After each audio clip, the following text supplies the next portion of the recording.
Tropical Typhoon, Chairman TV. Weather update. Helping homeless people. Please subscribe.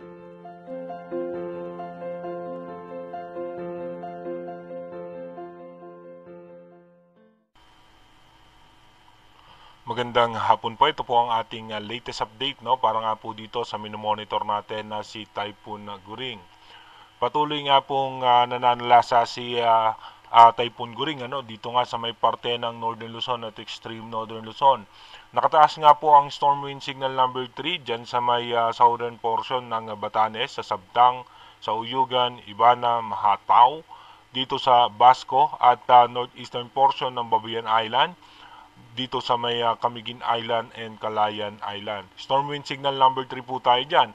Patuloy nga po nakakaranas ng mga pag-ulan at pabugso ng hangin dito nga sa may ilang bahagi pa ng ating bansa. At patuloy nga pong pinapalakas ni Guring itong ating habagat na nagdudulot naman ng pag-ulan sa may parte ng Palawan at ng Mindoro provinces. At ito nga pong minomonitor natin na si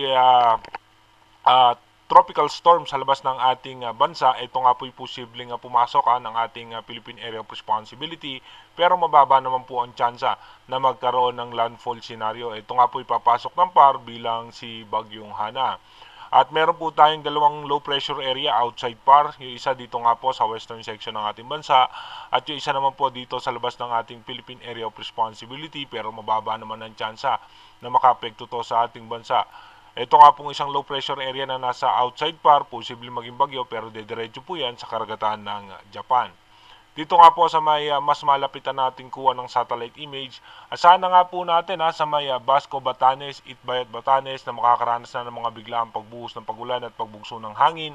At ayon nga sa ating advanced weather forecast ng European Center, ito'y dadaan dito sa may coastal water ng Basco, Batanes. Dalawa pa rin po ang senaryo niya. Posible po siya maglandfall sa dulong bahagi ng Basco, Batanes.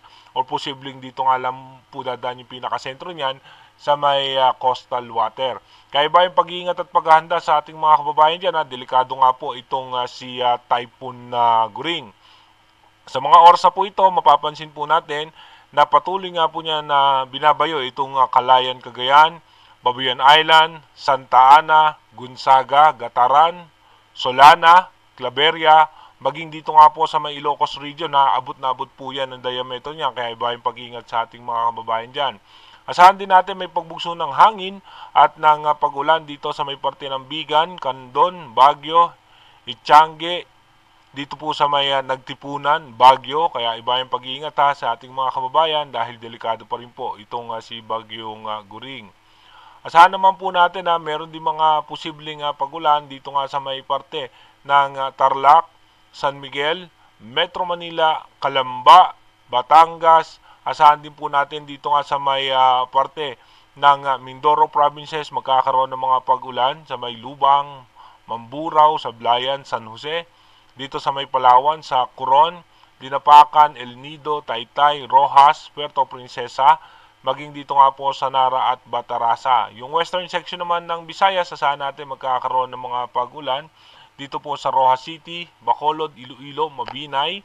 Dito nga sa Cagayancillo, asahan din po natin na magkakaroon ng mga isolated rain shower o makulimlim na kaulapan ang Masbate City, Romblon, Sorsogon, Kawayan, Katbalogan, San Policarpio, dito sa Tacloban, Cebu City, sa Bohol, at dito naman sa may Mindanao, asahan natin may mga isolated rain shower sa may Surigao City, dito sa Butuan, Claveria, Malaybalay, Iligan, sa may Pagadian, Ipil, Zamboanga, Lebac, at maging sa Davao.